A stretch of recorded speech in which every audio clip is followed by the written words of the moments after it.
इसे ईशा फाउंडेशन ने प्रकाशित किया है। यहाँ हम आपको सुना रहे हैं कृष्ण के जीवन की ऐसी 4 कहानियाँ जो बहुत ही दुर्लभ हैं।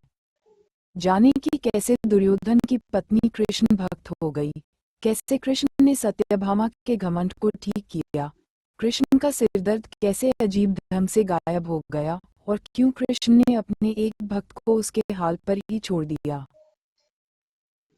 कहानी है 1, दुर्योधन की पत्नी का कृष्ण भक्त हो जाना।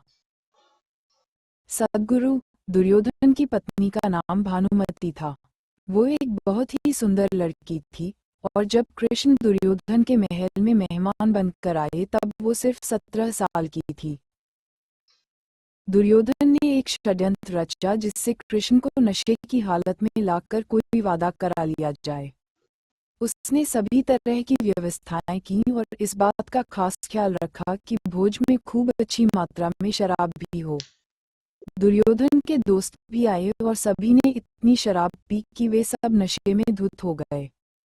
पर कृष्ण ने अपने आप को शांत रखा और वे हर किसी को खुश करते रहे। इस सारे हंगामे में भानुमति ने भी कुछ ज्यादा ही पी ली, जितनी वो पी सकती थी, उससे भी ज्यादा। वो एक युवा लड़की थी और उससे इन चीजों की आदत नहीं थी, तो वो नशे में बहकने लगी। कुछ समय बाद सभी लोग बहकने लगे और चीजें काबू से बाहर जाने लगीं। भानुमति अपने पर काबू खो बैठी। वो कृष्ण से लिपट गई और उनके लिए अपनी इच्छा प्रकट करने लगी। कृष्ण ने उसे किसी शिशु की तरह संभाला और वे समझ गए थे कि स्थिति खराब हो चुकी थी।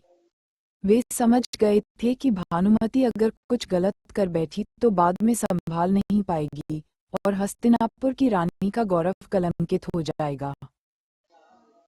इसलिए कृष्ण उसको उठाकर महल के अंदर ले गए और उसकी सास गांधारी के कक्ष में जाकर उनके हवाले कर दिया।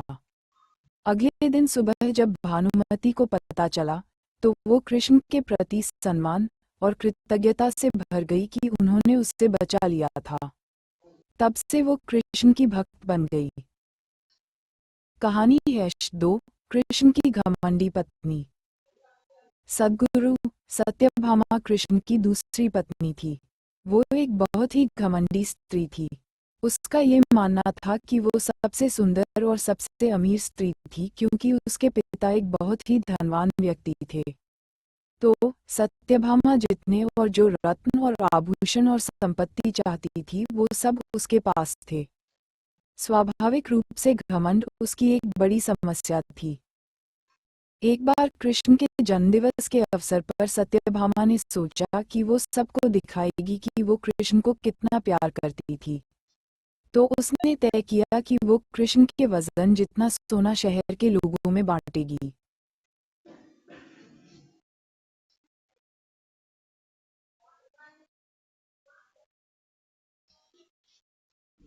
एक बार कृष्ण के जन्मदिवस के अवसर पर सत्यभामा ने सोचा कि वो सबको दिखाएगी कि वो कृष्ण को कितना प्यार करती थी। तो उसने तय किया कि वो कृष्ण के वजन जितना सोना शहर के लोगों में बांटेगी। इसे तुलाभार कहते हैं। ये मंदिरों में होता है। लोग एक बड़ी तराजू में अपने वजन के बराबर का मक्खन, घी या चावल या कुछ और रखकर वो चीज लोगों में बांटते हैं। चावल, नमक, दाल या सोना या वो कुछ भी आप दे सकते हैं जो देना चाहें। ये प्राचीन परंपरा हमारी संस्कृति का एक हिस्सा है। सत्यभामा ने तुलाभार की व्यवस्था की। लोग बहुत प्रभावित हुए पर कृष्ण पर इन बातों का कोई असर नहीं हुआ। वे जाकर तराजू के एक पलड़े पर बैठ गए। सत्यभामा जानती थी कि उनका वजन लगभग कितना है और उसने उतना सोना तैयार ही रखा था। पर जब उसने सब सोना दूसरे पलड़े पर रखा तो कांटा जरा भी नहीं हिला, कृष्ण का पलड़ा थोड़ा भी ऊपर नहीं हुआ। ऐसा ही कुछ तब भी हुआ था जब कृष्ण एक शिशु थे। एक राक्षस आकर उन्हें ले जाने लगा। तब कृष्ण ने अपना वजन इतना बढ़ा लिया कि राक्षस वहीं गिर पड़ा और कृष्ण ने उसके ऊपर बैठकर उसे कुचलकर मार डाला। क्रिया योग में एक ऐसा तरीका है जिससे कोई योगी अपना वजन बढ़ा या घटा सकता है। ऐसी बहुत सी कहानियां हैं कि ऐसे योगी भी थे जो पहाड़ की तरह भारी हो जाते थे। तो इस बार भी कृष्ण अपना वजन बढ़ाकर तराजू में बैठ गए। सत्यभामा ने उतना सोना दूसरे पलड़े पर रख दिया था जितना उसके हिसाब से कृष्ण के वजन के बराबर था, पर कुछ हुआ ही नहीं। तब तक शहर के सभी लोग ये घटना देखने के लिए आ गए थे। तब उसने अपने नौकरों से वो सभी गहने मंगवाए जो उसके पास थे। एक के बाद एक वो गहने डालती जा रही थी और सोच रही थी कि काम हो जाएगा, पर कुछ नहीं हुआ। तब उसने वो सब कुछ भी रख दिया जो उसके पास था, पर पलड़ा जरा भी नहीं हिला। वो रोने लगी क्योंकि ये सब उसके लिए बहुत शर्मजनक था। सारा शहर देख रहा था और उसके पास पर्याप्त सोना नहीं था। वो जो हमेशा अपनी संपत्ति के बारे में इतनी घमंडी थी, उसके पास पर्याप्त सोना नहीं था और उसे समझ में नहीं आ रहा था कि वो क्या करे। तब उसने रुक्मिणी की ओर देखा, जिससे वो बहुत जलती थी और हमेशा परेशान रहती थी। उसने रुक्मिणी से पूछा, अब मैं क्या करूं, क्योंकि ये बात सिर्फ मेरे लिए ही नहीं पर तुम्हारे और हम सब के लिए भी बहुत शर्मजनक है। मैं क्या करूं? तब रुक्मिणी बाहर गई और तुलसी के पौधे के 3 पत्ते उठा लाई। जैसे ही तुलसी के वे पत्ते उसने तराजू के दूसरे पलड़े पर रखे, कृष्ण का पलड़ा तुरंत ही ऊपर आ गया। कहानी है 3, कृष्ण का अर्धभक्त। सद्गुरु। एक दिन कृष्ण दोपहर में खाना खा रहे थे और सत्यभामा बहुत ही खुशी और गर्व के साथ खाना परोस रही थी, क्योंकि वो ऐसे व्यक्ति नहीं थे जो रोज खाना खाने घर पर आए। उसे ऐसा अवसर कभी कभी ही मिलता था कि वो उन्हें खाना परोसे, तो वो ये बहुत खुशी और आनंद से कर रही थी। खाने के बीच में ही कृष्ण अचानक उठ खड़े हुए और हाथ धोए बिना ही दरवाजे की ओर दौड़ने लगे। सत्यभामा अवाक रह गई और बोली, अरे ये क्या है? खाना तो खा लीजिए और फिर जाइए। कृष्ण बोले, नहीं, मुझे जाना जरूरी है, और मुख्य दरवाजे की ओर दौड़ पड़े।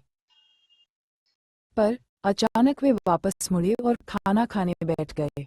तब सत्यभामा ने पूछा, आप इस तरह क्यों दौड़ पड़े और क्यों वापस आ गए? ये सब क्या है? कृष्ण ने जवाब दिया, मेरा एक भक्त जंगल में बैठा था और उसके जीवन प्राण ही कृष्ण कृष्ण कृष्ण हो गए थे। मैंने एक भूखे बाघ को उसकी ओर आते देखा तो मुझे जाना पड़ा। मैं दरवाजे तक पहुंचा ही था कि उस बेवकूफ ने पत्थर उठा लिया, तो मैं वापस आ गया। अब उसे अपने आप ही अपनी परिस्थिति संभालने दो। कहानी है 4, कृष्ण के सिरदर्द का इलाज। सद्गुरु। एक बार कृष्ण के जन्मदिवस के अवसर पर उत्सव मनाने के लिए बहुत बड़ी तैयारियां की गई थीं। नृत्य, संगीत और भी बहुत कुछ। लोग बड़ी संख्या में इकट्ठा हुए पर कृष्ण घर में ही बैठे रहे। वे शायद उसमें भाग लेना नहीं चाहते थे। वैसे तो कृष्ण हर तरह के उत्सव के लिए हमेशा तैयार ही होते थे, पर इस दिन किसी वजह से उनकी इच्छा नहीं थी। रुक्मिणी आई और पूछने लगी, नाथ, आपको क्या हो गया है? क्या बात है? आप उत्सव में शामिल क्यों नहीं हो रहे? कृष्ण बोले, मुझे सिर दर्द है। हमें नहीं मालूम उनको वास्तव में सिर दर्द था या नहीं। हो सकता है कि वाकई हो और ये भी संभव था कि वे नाटक कर रहे हों। उनमें वो योग्यता थी। कृष्ण बोले, कोई जो मुझे वाकई में प्यार करता हो, वो अपने पैरों की धूल अगर मेरे सिर पर मल दे तो मैं ठीक हो जाऊंगा। रुक्मिणी बोली, हमें वैद्यों को बुलाना चाहिए। तो वैद्य आए। उन्होंने हर तरह की दवाइयां दी। कृष्ण बोले, नहीं, ये सब चीजें मुझ पर असर नहीं करेंगी। लोगों ने पूछा, तो हमें क्या करना चाहिए?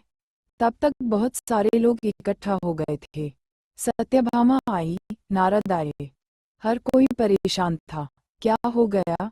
क्या हुआ है? कृष्ण को सिरदर्द है। हम उन्हें ठीक करने के लिए क्या करें?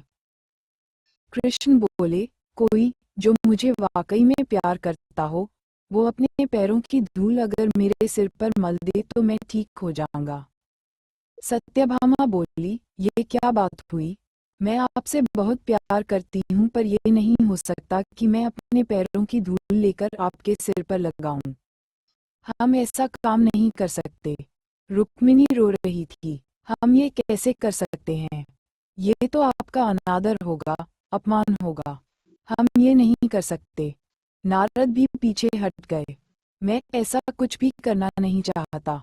आप स्वयं भगवान हैं। मुझे नहीं मालूम कि इसमें क्या रहस्य है। पता नहीं इसमें कौन सा जाल होगा। मैं अपने पैरों की धूल आपके सिर पर रखूंगा तो हमेशा नरक की आग में जलूंगा। मैं ऐसा कोई काम करना नहीं चाहता।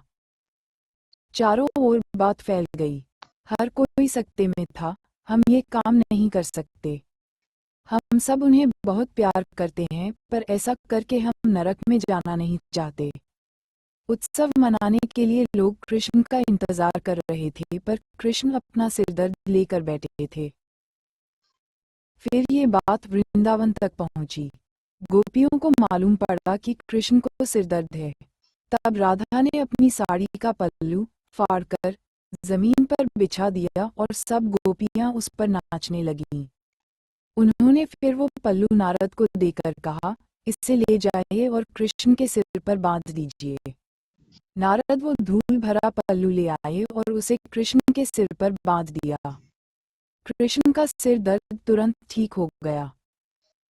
कृष्ण ने हमेशा स्पष्ट रूप से बताया कि उनके लिए कौन सी चीज सबसे ज्यादा महत्वपूर्ण थी। हालांकि वे राजाओं के साथ घूमते थे और उन्हें बहुत से राज्य भेंट किए गए, पर उन्होंने वे नहीं लिए। उनके लिए यही सच्चा, निस्वार्थ, सरल प्रेम ही महत्वपूर्ण था।